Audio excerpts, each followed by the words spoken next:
Hello guys, welcome back to my channel pharma with Mahi. So हमने diploma in pharmacy का second chapter start किया था, the cell. उसमें हमने फर्स्ट पार्ट पढ़ लिया है कि सेल के फंक्शंस क्या होते हैं, सेल की क्या डेफिनेशंस होती हैं, ये सब हमने पढ़ लिया है। अब हम सेकंड पार्ट में हम पढ़ेंगे स्ट्रक्चर ऑफ सेल्स।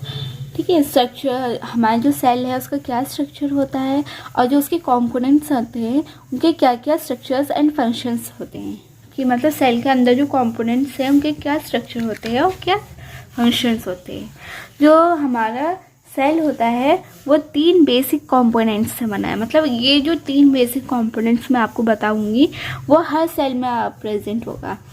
तो पहला है सेल मेम्ब्रेन, सेकेंड है साइटोप्लाज्म, थर्ड है न्यूक्लियस। सेल मेम्ब्रेन को हम प्लाज्मा मेम्ब्रेन भी कहते हैं। ये आउटर लेयर होती है सेल की, जो सेल के स्ट्रक्चर को फॉर्म करने में हेल्प करता है और सिलेक्टिवली परमिएबल होते हैं। मतलब उन्हीं ऑर्गेनिज्म को, उन्हीं मॉलिक्यूल्स को अंदर आने देते हैं जो सेल के लिए बेनिफिशियल है। उन्हें नहीं आने देते जो सेल को ख़राब कर सकते हैं या सेल को बीमार कर सकते हैं, उन चीज़ को रोक देते हैं, इसलिए सेलेक्टिवली परमिएबल होते हैं। सेकंड पॉइंट है हमारा साइटोप्लाज्म। साइटोप्लाज्म जो होता है सेल है, सेल के अंदर जितने भी फ्लूइड प्रेजेंट होता है, जिनके अंदर सारे कंपोनेंट्स रखे जाते हैं, मतलब प्लेस्ड होते हैं, उसको हम साइटोप्लाज्म कहते हैं। ठीक है, थर्ड है हमारे न्यूक्लियस। न्यूक्लियस सबसे मेन वर्क करता है न्यूक्लियस। न्यूक्लियस जैसा हमारी ह्यूमन बॉडी है उसमें ब्रेन प्रेजेंट होता है, हमारा जो ब्रेन होता है वो सारे फंक्शन को कंट्रोल करने में हेल्प करता है। ऐसे ही सेल में न्यूक्लियस प्रेजेंट होता है जो सारे फंक्शन को कंट्रोल करता है, मॉनिटर करता है, और जो जेनेटिक्स मटेरियल होता है वो न्यूक्लियस के अंदर प्रेजेंट होता है। ठीक है, सो हमारा जो सेल का स्ट्रक्चर होता है वो इस टाइप का होता है। ओके, ये जो बाहर की लेयर है वो सेल वॉल है। सेल वॉल जो होता है वो सिर्फ यूकैरियोटिक में प्रेजेंट होता है, प्रोकैरियोटिक में नहीं प्रेजेंट होता है। क्यों? क्योंकि प्रोकैरियोटिक इतने एडवांस डेवलप नहीं होते हैं, वो बहुत नॉर्मल डेवलप्ड सेल्स से बने होते हैं, सिंगल सेल्स से बने होते हैं, यूनिसेलुलर से, इसलिए उसमें सेल वॉल नहीं होती है। सेल वॉल और सेल वॉल जो है वो यूकैरियोटिक में प्रेजेंट होता है। यूकैरियोटिक का मतलब जो मल्टी सेलुलर ऑर्गेनिज्म होते हैं उसमें यूकैरियोटिक सेल्स प्रेजेंट होते हैं जो मल्टीपल फंक्शंस करते हैं और उनका न्यूक्लियस जो होता है वो वेल डेवलप्ड होता है। तो इसके अंदर जो सेल्स होते हैं, सेल की सेल वॉल मतलब सेल के बाहर जो होती है एक प्रोटेक्टिव लेयर प्रेजेंट होती है जिसको हम सेल वॉल कहते हैं, जो सिर्फ यूकैरियोटिक में प्रेजेंट होता है। इसका काम क्या होता है कि सेल की प्रोटेक्शन करना, किसी भी तरह का माइक्रो ऑर्गेनिज्म से, पैथोजन से प्रोटेक्शन करना। इसके अंदर जो लेयर प्रेजेंट होती है उसको हम प्लाज्मा मेम्ब्रेन कहते हैं। प्लाज्मा मेम्ब्रेन जो होता है सबसे पहले सेल का जो स्ट्रक्चर है उसको पूरी तरह से अच्छे से बिल्ड करने में हेल्प करता है। ठीक है, सेकेंड, सेल मेम्ब्रेन का काम होता है कि ये मतलब बाहर की साइड है, तो कोई भी, जैसे कि ये ऑर्गेनिज्म आ रहे हैं या मॉलिक्यूल्स कह सकते हैं आप, ये मॉलिक्यूल्स अंदर आना चाहते हैं तो सेल मेम्ब्रेन पहले चेक करता है इन मॉलिक्यूल्स को, ये सही है या बेनिफिशियल है या नहीं है सेल के लिए। अगर ये मॉलिक्यूल्स सेल को ख़राब कर सकते हैं या किसी भी तरह किसी भी कंपोनेंट्स को इनमें से किसी को भी हार्म कर सकते हैं तो सेल मेम्ब्रेन जो होता है वो अंदर आने नहीं देता है लोगों को। और अगर ये बेनिफिशियल है कि मतलब ये न्यूट्रिशन प्रोवाइड कर सकते हैं या कुछ भी जो मॉलिक्यूल्स के लिए, जो सेल के लिए अगर ये बेनिफिशियल है, सो सेल मेम्ब्रेन इन्हें अंदर आने देते हैं, और अगर ये बेनिफिशियल है तो इन्हें अंदर आने देते हैं, अगर ये हार्मफुल है तो इन्हें अंदर नहीं आने देते हैं। ठीक है, और जो ये खाली जगह आपको दिख रही है, ये जो सेल के अंदर पूरा जो खाली जगह, ये सब होती है साइटोप्लाज्म। मतलब साइटोप्लाज्म में ही ये सारे जो कंपोनेंट्स हैं वो प्लेस्ड होते हैं अपने। ठीक है, और न्यूक्लियस क्या हुआ? न्यूक्लियस ये होता है, ये सेल का ब्रेन की तरह फंक्शन करता है, ये होता है न्यूक्लियस। ठीक है, और न्यूक्लियस के अंदर ही क्रोमेटिन प्रेजेंट होते हैं, और क्रोमेटिन से ही हमारे जेनेटिक मटेरियल मतलब DNA, RNA ये सब बनते हैं। ठीक है, फर्स्ट पॉइंट है हमारा सेल मेम्ब्रेन। तो सेल मेम्ब्रेन को हम प्लाज्मा मेम्ब्रेन भी बोलते हैं। ये सेलेक्टिवली परमिएबल होते हैं, मतलब उन्हीं लोगों को अंदर आने देते हैं जो सेल के लिए बेनिफिशियल है। उन लोगों को आने नहीं देते जो सेल के लिए हार्मफुल है। वो मॉलिक्यूल्स जो होते हैं जो सेल को नुकसान दे सकते हैं उनको अंदर आने नहीं देते। मतलब ये एक तरह के गार्ड्स की तरह हेल्प करते हैं। जैसे हमारे कॉलेज या घर में गार्ड्स अंकल खड़े रहते हैं बाहर हमारे घर के चारों तरफ या कॉलेज के चारों तरफ। सो अंकल का काम क्या होता है कि वो उन लोगों को आने देते हैं जो हमारे कॉलेज में पहले से पढ़ रहे होते हैं या जिनको वो जानते होते हैं, जिनको अलाउ करते हैं कि जो हमारे कॉलेज को किसी भी तरह से नुकसान नहीं दे सकते, उन्हीं लोगों को अलाउ करते हैं। उन लोगों को अलाउ नहीं करते हैं जो हमारे कॉलेज को हार्म कर सकते हैं या किसी भी तरह से नुकसान कर सकते हैं। सो यही काम सेल मेम्ब्रेन का होता है। सेल मेम्ब्रेन भी यही काम करता है कि उन्हीं मॉलिक्यूल्स को अलाउ करता है जो सेल के लिए बेनिफिशियल है। उन मॉलिक्यूल्स को ना अलाउ नहीं करता जो सेल के लिए हार्मफुल है। सेल मेम्ब्रेन को हम प्लाज्मा मेम्ब्रेन भी कहते हैं और प्लाज्मा मेम्ब्रेन को हम प्लाज्मा लीमा भी बोल सकते हैं। मतलब ये अलग अलग नेम्स है। ये बैरियर की तरह वर्क करते हैं, पर बैरियर की तरह वर्क करते हैं जो प्रोटेक्ट करते हैं एक्सटर्नल एनवायरनमेंट से।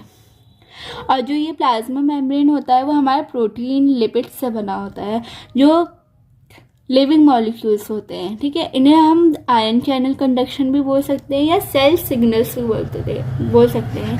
सेल सिग्नल्स मतलब सेल को सिग्नल्स देते हैं कि ये मॉलिक्यूल्स हमारे सेल के अंदर आने चाहते हैं और ये मॉलिक्यूल्स सेल के बाहर खड़े हैं। मतलब इस तरह से सिग्नल्स देते हैं। ठीक है, अब इनकी प्रॉपर्टीज़ क्या हुई? पहली प्रॉपर्टी ये हुई कि गार्ड्स की तरह प्रोटेक्ट करते हैं एक्सटर्नल एनवायरनमेंट से। सेकंड प्रॉपर्टी ये हुई कि सेलुलर ट्रांसपोर्ट करने में हेल्प करते हैं। मतलब कोई भी मॉलिक्यूल जो सेल के लिए अच्छा है उनको ट्रांसपोर्ट करते हैं। और जो सेल के अंदर कोई भी ऐसा मॉलिक्यूल्स बन रहा है जिसको बाहर ट्रांसपोर्ट करना है तो ये ट्रांसपोर्ट करने में हेल्प करते हैं, बाहर से अंदर को और अंदर से बाहर को। थर्ड पॉइंट ये है कि रिसेप्टर्स की तरह वर्क करते हैं कि अगर कोई मॉलिक्यूल्स आना चाहता है या बाइंड होना चाहता है उसके साथ तो उनको सेल को सिग्नल्स देते हैं कि ये मॉलिक्यूल्स जो है हमसे बाइंड होना चाहता है। तो एक तरह के रिसेप्टर्स की तरह वर्क करते हैं ये। फोर्थ पॉइंट है कि जो सेल का जो पूरा स्ट्रक्चर है उसको बनाने में हेल्प करता है। मतलब अगर ये बाहर की मेम्ब्रेन नहीं हो तो सेल का अपना एक ठीक सा फोर्थ पॉइंट ये है कि सेल का स्ट्रक्चर बनाने में हेल्प करता है। मतलब अगर ये बाहर की बाउंड्रीज की तरह चारों तरफ कवर करता है सेल को, जिसकी वजह से उसका स्ट्रक्चर फॉर्म होता है अच्छे से। फिफ्थ पॉइंट है कि छोटे छोटे जितने भी हमारे मॉलिक्यूल्स होते हैं और अंदर कंपोनेंट्स हैं उनके फंक्शंस को डिवाइड करते हैं। मतलब क्या फंक्शंस होने चाहिए, किसके क्या फंक्शंस होने चाहिए, ये सब सेल मेम्ब्रेन के काम होते हैं। फ्लूइड मोज़ाइक मॉडल, इसका नाम तोड़ के देखें हम तो फ्लूइड का मतलब होता है कोई भी लिक्विड या ऑयल बेस्ड सब्सटेंस। ठीक है, एंड मोज़ाइक का मतलब होता है किसी भी चीज़ के पीसेस, मतलब कोई भी मॉलिक्यूल्स के पीसेस। अब प्लाज्मा मेम्ब्रेन जो है वो प्रोटीन एंड लिपिड से बना होता है तो इसके पीसेस भी प्रोटीन और लिपिड के होंगे। तो इसलिए इसका नाम फ्लूइड मोज़ाइक मॉडल रखा गया कि मतलब जो भी ऑयल या लिक्विड प्रेजेंट होता है उसमें और जो प्रोटीन और लिपिड प्रेजेंट होते हैं वो छोटे छोटे पीसेस में प्रेजेंट होते हैं इसमें। यही मॉडल का पर्पस होता है इसमें बताने का कि प्रोटीन या लिपिड जो होते हैं वो एक कंटिन्यूस लेयर की तरह नहीं प्रेजेंट होते हैं स्ट्रक्चर में, या किसी भी तरह एक डॉट से दूसरे डॉट से कनेक्ट नहीं होते हैं वो लोग। ये एक फ्लूइड की तरह चारों तरफ फैले हुए होते हैं लिपिड एंड प्रोटीन उसके अंदर मूव कर अच्छी एक फ्लूइड में ना ये फ्लूइडिटी शो करते हैं। फ्लूइडिटी में वो आराम से जो लिपिड होते हैं प्रोटीन होते हैं वो मूव कर सकते हैं, मूवमेंट शो करते हैं। इसलिए इसका स्ट्रक्चर जो होता है वो किसी तरह से कंटिन्यूस लेयर की तरह नहीं प्रेजेंट होता है, एक फ्लूइड प्रेजेंट होता है और उस फ्लूइड में ये प्रोटीन एंड लिपिड्स जो होते हैं वो अच्छी तरह से मूव कर सकते हैं ये मॉलिक्यूल्स। आप ऐसा समझिए कि एक ब्रेड है, ठीक है, आप एक सैंडविच बना रहे हैं और सैंडविच में आपने 2 ब्रेड के टुकड़े लिए हैं, उसको हम फॉस्फोलिपिड लेयर्स बोलते हैं। मतलब एक ऊपर लेयर होती है, एक नीचे लेयर होती है, तो उसको हम फॉस्फोलिपिड लेयर बोलते हैं। और जो अंदर की फीलिंग जो हम ब्रेड में डालते हैं, जो भी हम चीज़ डालें, पनीर, चीज़, वेजीज, उन सबको हम समझ लेते हैं प्रोटीन होते हैं। अब जो ये फीलिंग अपनी जगह थोड़ी थोड़ी हिल सकती है, तो इसी को हम कहते हैं कि प्लाज्मा मेम्ब्रेन जो होती है वो कंटिन्यूस लेयर, एक दूसरे से एक तरह से कंटिन्यूस लेयर नहीं बनाती है, वो एक फ्लूइड की तरह प्रेजेंट होती है। और फ्लूइड में प्रोटीन एंड लिपिड जो होते हैं वो आसानी से मूव कर सकते हैं, मूवेबल होते हैं ये चीज़। तो यही पर्पस था इस स्ट्रक्चर को फ्लूइड मोज़ाइक मॉडल नाम देने का। अब हमने ये पढ़ लिया कि सेल मेम्ब्रेन क्या होता है, सेल मेम्ब्रेन की प्रॉपर्टीज़ क्या होती हैं, सेल मेम्ब्रेन के स्ट्रक्चर क्या होता है। स्ट्रक्चर का नाम फ्लूइड मोज़ाइक मॉडल से दिया गया था। फ्लूइड मोज़ाइक मॉडल क्या होते हैं कि उन्होंने बताया था कि जो प्रोटीन और लिपिड्स है वो एक कंटिन्यूस लेयर की तरह नहीं होते, वो फ्लूइडिटी में प्रेजेंट होते हैं और फ्लूइडिटी में ही प्रोटीन और लिपिड मॉलिक्यूल्स प्रेजेंट होते हैं और वो इजीली मूवेबल हो सकते हैं, उन्होंने ये बताया था। अब हम फंक्शंस पढ़ते हैं कि फंक्शंस क्या क्या होते हैं। पहला फंक्शन ये है प्रिवेंशन ऑफ सेल्स, मतलब सेल की प्रोटेक्शन करने में हेल्प करते हैं, उन्हीं मॉलिक्यूल्स को अलाउ करते हैं ये जो सेल के लिए बेनिफिशियल है, उन मॉलिक्यूल्स को अलाउ नहीं करते हैं जो सेल को हार्म कर सकते हैं। तो इस तरह से ये सेल को प्रिवेंशन भी देते हैं एंड प्रोटेक्शन भी देते हैं। सेकंड पॉइंट है provide cytoskeleton and mechanical support, मतलब ये सेल है, ये सेल के चारों तरफ बाउंड्रीज की तरह ये सेल मेम्ब्रेन प्रोवाइड हुआ है। तो सेल मेम्ब्रेन जो है वो एक तो सेल का स्ट्रक्चर बनाने में हेल्प कर रहा है, दूसरी चीज़ को प्रोटेक्ट करने में हेल्प कर रहे हैं। और जो सेल का स्ट्रक्चर है ये सेल को प्रोटेक्शन के साथ साथ एक सपोर्ट भी दे रहे हैं किसी भी तरह। थर्ड पॉइंट है separation from surrounding. Separation from surrounding मतलब सेल को और सेल के कंपोनेंट्स जो है वो बाहर के एक्सटर्नल एनवायरनमेंट से सेपरेट है, मतलब कोई भी ऑर्गेनिज्म या कोई भी मॉलिक्यूल्स जो है उनसे आके इंटरेक्ट नहीं कर सकता है। पहले उन्हें प्लाज्मा मेम्ब्रेन से परमिशन लेनी होगी, फिर जाके वो आगे सेल के अंदर एंटर कर सकते हैं। फोर्थ पॉइंट है परमिएबिलिटी, मतलब यही कि प्लाज्मा मेम्ब्रेन जो होता है वो सेलेक्टिवली परमिएबल होता है, मतलब उन्हीं लोगों को अंदर आने देते हैं जो हमारे सेल के लिए बेनिफिशियल है। फिफ्थ पॉइंट है टिश्यूज फॉर्मेशन करने में हेल्प करते हैं। अब देखो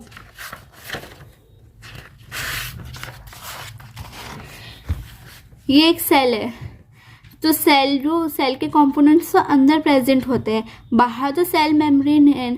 तो अगर इसे दूसरे सेल से मिलना है तो ये सेल मेम्ब्रेन एक दूसरे सेल मेम्ब्रेन से ही तो कनेक्ट होगी, पूरा सेल थोड़ी कनेक्ट होते हैं। सेल एक आउटर लेयर दूसरी आउटर लेयर से कनेक्ट होती है और ऐसे 3-4 सेल्स की आउटर लेयर एक साथ कनेक्ट हो जाती है, तो ये ग्रुप ऑफ सेल्स होते हैं, ठीक है। और ग्रुप ऑफ सेल्स को हम टिश्यूज कहते हैं, तो टिश्यूज के फॉर्मेशन में भी हेल्प करते हैं, इसको हम टिश्यूज भी बोलते हैं। तो इसका मतलब जो प्लाज्मा मेम्ब्रेन होती है वो टिश्यूज के फॉर्मेशन में भी हेल्प करती है। सिक्स पॉइंट है कि पार्टिकल्स का ट्रांसपोर्ट करने में हेल्प करते हैं, मॉलिक्यूल्स को अंदर आने देते हैं, जो अंदर के मॉलिक्यूल्स बन चुके हैं उनको बाहर भेज देते हैं, तो पार्टिकल का ट्रांसपोर्ट करने में हेल्प करते हैं। सेवंथ है कंट्रीब्यूशन टू एंजाइम एक्टिविटी, किसी भी तरह के एंजाइम एक्टिविटी में ये हेल्प करते हैं। मतलब अगर कोई रिसेप्टर किसी भी सेल से बाइंड होना चाहता है तो वो पहले प्लाज्मा मेम्ब्रेन से बाइंड होगा, फिर जाके बाकी अदर सेल से वो अपना वर्क करवा सकता है। तो ये था हमारा प्लाज्मा मेम्ब्रेन। अब हमारा नेक्स्ट टॉपिक है साइटोप्लाज्म। देखो हमने स्ट्रक्चर ऑफ सेल्स में हमने सेल मेम्ब्रेन पढ़ लिया है। अब सेकंड पॉइंट है हमारा साइटोप्लाज्म। सो साइटोप्लाज्म होता क्या है, ये हमारा सेल है, सेल के जो भी ये लिक्विड पार्ट होता है जो जिसमें ये सारे ऑर्गेनेल प्रेजेंट होते हैं और सेल मेम्ब्रेन के अंदर प्रेजेंट होता है जितना भी फ्लूइडी पार्ट कह सकते हैं आप, ये स्पेस होती है, ये सबको हम साइटोप्लाज्म बोलते हैं। और साइटोप्लाज्म में क्या होता है कि साइटोप्लाज्म में सारे ऑर्गेनेल कौन से हुए, जो ये माइटोकॉन्ड्रिया होते हैं, Golgi apparatus, lysosomes and nucleus, ये सब जो हमारे सेल के अंदर प्रेजेंट होते हैं ये साइटोप्लाज्म के साइटोप्लाज्म में ही प्लेस्ड होते हैं। मतलब एक तरह की ये फ्लूइड होता है, ये सेल है आपका और ये फ्लूइड है, ये साइटोप्लाज्म हो गया। और इसी फ्लूइड में, या आप कह सकते हैं इसी साइटोप्लाज्म में, ये सारे जो सेल के ऑर्गेनेल्स होते हैं वो इस तरह से प्रेजेंट होते हैं, इसमें धसे रहते हैं, इसमें अपनी प्लेस बनाते हैं। साइटोप्लाज्म जो होता है इसको हम कहते हैं कि ये साइटोप्लाज्मिक ऑर्गेनेल भी बोलते हैं, कि मतलब सारे ऑर्गेनेल्स इसके अंदर प्रेजेंट होते हैं। अब साइटोप्लाज्म का फंक्शन क्या होता है, कि साइटोप्लाज्म का फंक्शन होता है मेटाबॉलिक एक्टिविटीज़ करवाने में। मेटाबॉलिक एक्टिविटीज़ कौन सी होती है, जो हमारी बॉडी को या हमारे सेल को एक्टिव रखने में हेल्प करती हैं। हमारे जो प्रोसेस होते हैं, ग्लाइकोलाइसिस, सेल डिवीज़न, इन सब प्रोसेस को करवाने में हेल्प करते हैं, तो उसको हम कहते हैं मेटाबॉलिक एक्टिविटीज़। और मेटाबॉलिक एक्टिविटीज़ ही हमारे साइटोप्लाज्म करवाते हैं। और साइटोप्लाज्म में, ये साइटोप्लाज्म जो होता है उसके अंदर जो ऑर्गेनेल्स प्रेजेंट होते हैं, जो सेल के ऑर्गेनेल्स होते हैं, वो सस्पेंडेड होते हैं, मतलब धसे होते हैं और एक तरह से अपनी प्लेस बनाए रहते हैं सेल में। ठीक है, साइटोप्लाज्म में वो कौन कौन से, माइटोकॉन्ड्रिया, गोल्गी बॉडी, न्यूक्लियस, या हम कह सकते हैं एंडोप्लाज्मिक रेटिकुलम, राइबोसोम्स, ये सब जो होते हैं साइटोप्लाज्म में ही अपनी प्लेस बनाए रखते हैं। अब जब हमने साइटोप्लाज्म के स्ट्रक्चर की स्टडी की, मतलब स्ट्रक्चर की स्टडी करना मतलब क्या हो, जैसे कि हम साइटोप्लाज्म देखते हैं तो हम बाहर से ही देखते हैं, हम जब माइक्रोस्कोप में उसकी स्टडी करते हैं तो उसके अलग स्ट्रक्चर्स दिखाई देते हैं, तो उसी स्ट्रक्चर को हम पढ़ते हैं। तो जब हमने साइटोप्लाज्म की स्टडी की तो साइटोप्लाज्म में 3 टाइप्स के स्ट्रक्चर्स फॉर्म हुए। एक तो cytosols, cytoplasmic organelle and cytoplasmic inclusion.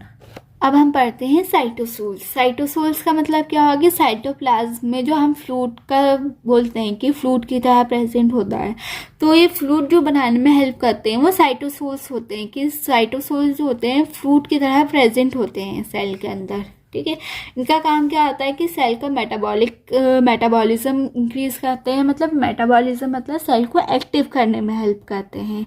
और जो ऑर्गेनेल्स होते हैं उनको मतलब जो ऑर्गेनेल्स प्रेजेंट होते हैं, ये जो ऑर्गेनेल है, ये जो ribosomes, lysosomes, mitochondria, Golgi apparatus और एंडोप्लाज्मिक रेटिकुलम, ये जो सब ऑर्गेनेल कहलाए जाते हैं। ये ऑर्गेनेल साइटोप्लाज्म में या साइटोसोल्स में बात लेते हैं, कि मतलब इसके अंदर धसे रहते हैं। सेकंड पॉइंट है हमारा साइटोप्लाज्मिक ऑर्गेनेल। साइटोप्लाज्मिक ऑर्गेनेल का मतलब होता है कि cell consist of specialized organ. मतलब जो साइटोप्लाज्म में ऑर्गेन्स, जो ये हमारे ऑर्गेन्स हैं, मतलब कंपोनेंट्स हैं, ये अपनी अपनी प्लेस जो रखते हैं वो साइटोप्लाज्मिक ऑर्गेन्स की हेल्प से रखते हैं। मतलब जो इनकी अपनी अपनी जगह है और इनकी जगह का मूवमेंट करवाने में ये हेल्प करते हैं साइटोप्लाज्मिक ऑर्गेनेल। थर्ड पॉइंट है साइटोप्लाज्मिक इंक्लूजन। साइटोप्लाज्मिक इंक्लूजन मतलब जो ऐसे इनका काम होता है कि कुछ बॉडीज़ होती है जो अपना मेटाबॉलिक प्रोसेस नहीं कर पाती हैं, तो उनका मेटाबॉलिक प्रोसेस करवाने में ये हेल्प करती हैं साइटोप्लाज्मिक इंक्लूजन। साइटोप्लाज्म का फंक्शन क्या होता है, पहला फंक्शन तो यही है कि मेटाबॉलिक एक्टिविटी करवाने में हेल्प करते हैं। जो भी हमारे बायोकेमिकल रिएक्शंस होती हैं, सेल की ग्रोथ करवाना या सेल को थोड़ा सा एक्सपेंड करवाना, ये सारा काम साइटोप्लाज्म का होता है। ये फ्लूइड की तरह प्रेजेंट होता है, तो अगर कोई मॉलिक्यूल्स आ जाता है हमारे सेल मेम्ब्रेन के थ्रू, तो फिर उसको उसकी प्लेस में रखना, उसकी बायोकेमिकल रिएक्शंस करवाना या सेल की कोई ग्रोथ करवानी है, तो ये सारे काम जो होते हैं साइटोप्लाज्म करवाता है। सेकंड पॉइंट है कि जो हमारे जितने भी ऑर्गेनेल्स प्रेजेंट होते हैं, ये जो राइबोसोम्स हुए, ये सब जो होते हैं उनकी अपनी अपनी प्लेस में रखना और उसको सस्पेंड रखना, मतलब बिल्कुल उसकी जगह पे फिक्स्ड रखना। थर्ड पॉइंट है अगर कोई एलिमेंट्स, जैसे कि मतलब कोई भी ऑर्गेनेल या कोई भी ऐसा मॉलिक्यूल्स आ गया है हमारे सेल के अंदर जो बेनिफिशियल है, तो उसके मूवमेंट में हेल्प करवाती हैं और उसकी प्लेस पे रखने के लिए हेल्प करती है कि कहाँ उसकी प्लेस होगी और वो क्या काम करेंगे। इस सब का काम जो होता है, उन सब का जो देखने का काम होता है वो साइटोप्लाज्म का होता है।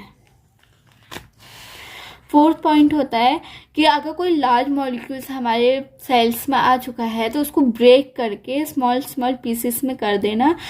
तो इसका काम एंजाइम की तरह भी होता है। एंजाइम की हेल्प से जो लार्ज मॉलिक्यूल्स है उसको स्मॉल स्मॉल पीसेस में कन्वर्ट कर देता है। नेक्स्ट टॉपिक है हमारा माइटोकॉन्ड्रिया। माइटोकॉन्ड्रिया आप सब जानते होंगे कि माइटोकॉन्ड्रिया को हम power house of the cell कहते हैं। क्यों? क्योंकि ये एटीपी प्रोड्यूस करने में हेल्प करता है। मतलब हमारी जो सेल की एनर्जी फॉर्म होती है वो माइटोकॉन्ड्रिया की हेल्प से होती है। माइटोकॉन्ड्रिया को हम मेम्ब्रेन बाउंडेड सेल ऑर्गेनेल भी कहते हैं। मतलब इसकी जो लेयर, इसका जो स्ट्रक्चर होता है वो डबल लेयर से प्रेजेंट होता है। एक आउटर मेम्ब्रेन होती है, एक इनर मेम्ब्रेन होती है, इसलिए इसको हम मेम्ब्रेन बाउंडेड सेल ऑर्गेनेल बोलते हैं। ठीक है, इसका डायमीटर जो होता है वो 0.5 to 10 म्यूमीटर होता है। ठीक है, और ये power house of the cell कहलाया जाता है क्योंकि ये एटीपी प्रोड्यूस करने में हेल्प करता है हमारी बॉडी में, हमारे सेल की बॉडी में। ठीक है, अब स्ट्रक्चर क्या होते हैं इसके? ठीक है, सो जब हमने माइटोकॉन्ड्रिया के स्ट्रक्चर के बारे में स्टडी की तो 3 लेयर्स प्रेजेंट हुई इसमें। पहले तो हुई आउटर मेम्ब्रेन, फिर होती है इनर मेम्ब्रेन, और एक होता है माइटोकॉन्ड्रिया मैट्रिक्स। मतलब उसके अंदर जो भी मटेरियल प्रेजेंट होता है उसको हम मैट्रिक्स बोलते हैं। तो आउटर लेयर जो होता है वो प्रोटीन को ट्रांसफ़र, प्रोटीन, आयंस, एटम्स जो होते हैं उनको ट्रांसफ़र करने में हेल्प करती है। सेकेंड है हमारे इनर मेम्ब्रेन। इनर मेम्ब्रेन जो होता है वो एक क्रिस्टिया बनाती है। मतलब क्रिस्टिया एक ऐसी फॉर्मेशन होती है जो फिंगर लाइक प्रोजेक्शन में होती है। फिंगर लाइक प्रोजेक्शन जिसकी वजह से हमारी एटीपी प्रोडक्शन में हेल्प होती है। ठीक है, और थर्ड पॉइंट है हमारा माइटोकॉन्ड्रिया मैट्रिक्स। मैट्रिक्स जो होता है, जो भी अंदर का मटेरियल प्रेजेंट होता है माइटोकॉन्ड्रिया में, उसको मैट्रिक्स बोलते हैं। जो फ्लूइड प्रेजेंट होता है, जो एंजाइम प्रेजेंट होते हैं माइटोकॉन्ड्रिया में, जो वो प्रेजेंट होते हैं मैट्रिक्स में। तो ये इसका काम होता है कि क्रेब्स साइकिल या ग्लाइकोलाइसिस साइकिल जो होती है वो साइकिल्स हमारे मेटाबॉलिक एक्टिविटीज़ में हेल्प करती है, जिसकी वजह से हमारी एनर्जी मिलती है। तो माइटोकॉन्ड्रिया मैट्रिक्स में जो होता है वो मेटाबॉलिक एक्टिविटीज़ परफॉर्म करते हैं। सो माइटोकॉन्ड्रिया का फंक्शंस क्या होता है? पहला फंक्शन ये है कि वो एरोबिक रेस्पिरेशन की हेल्प से एनर्जी फॉर्म करते हैं, और एनर्जी की हेल्प से हम सेल के फंक्शंस करवाते हैं। अब एरोबिक रेस्पिरेशन क्या होता है कि ऑक्सीजन की प्रेजेंस में जो भी हमारी एनर्जी फॉर्म हो रही है उसको हम एरोबिक रेस्पिरेशन बोलते हैं। सेकेंड फंक्शन है कि जो भी प्लाज्मा मेम्ब्रेन होता है उसकी पोटेंशियल रेगुलेट करते हैं, और जो एनाबॉलिज्म और कैटाबॉलिज्म का फंक्शन होता है, एनाबॉलिज्म का मतलब छोटे छोटे मॉलिक्यूल्स को बड़े मॉलिक्यूल्स में कन्वर्ट कर देना, और कैटाबॉलिज्म का मतलब होता है बड़े मॉलिक्यूल्स को छोटे छोटे मॉलिक्यूल्स में कन्वर्ट कर देना। तो ये जो भी फंक्शंस होते हैं उनमें एनर्जी की ज़रूरत होती है, तो इसको रेगुलेट करने में माइटोकॉन्ड्रिया हेल्प करता है। थर्ड फंक्शन है कि एक्टिवली पार्टिसिपेट करते हैं, ट्रांसपोर्ट करने में हेल्प करते हैं। सिंथेसाइज स्टेरॉइड्स, मतलब जो भी हमारे एनर्जी की फॉर्म में जो भी सब्सटेंस चाहिए होती है उसको सिंथेसाइज करने में हेल्प करते हैं।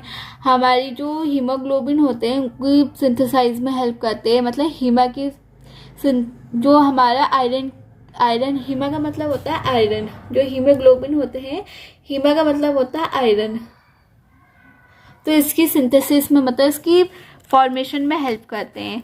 6 पॉइंट है हमारा, जो भी हमारे सिग्नल्स आते हैं सेल को इन्हेंस करने के लिए और जो भी एनर्जी की ज़रूरत होती है वो परफॉर्म करने के लिए, तो माइटोकॉन्ड्रिया हेल्प करते हैं। 7 पॉइंट है हमारा, लीवर का डिटॉक्सिफिकेशन करने में हेल्प करते हैं। अब इसमें जो है माइटोकॉन्ड्रिया इसे बोलते हैं।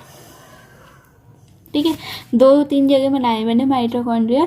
अब ये माइटोकॉन्ड्रिया ये आउटर लेयर हुई, और इसके अंदर एक और लेयर होती है प्रेजेंट। ठीक है, एक आउटर लेयर हुई, इनर लेयर हुई, और जो लाइंस बनी होती है मैट्रिक्स की लाइन बनी होती है। ठीक है, ये स्ट्रक्चर होता है माइटोकॉन्ड्रिया का। और माइटोकॉन्ड्रिया का क्या फंक्शन है? मेन फंक्शन ये है कि power house of the cell बोलते हैं।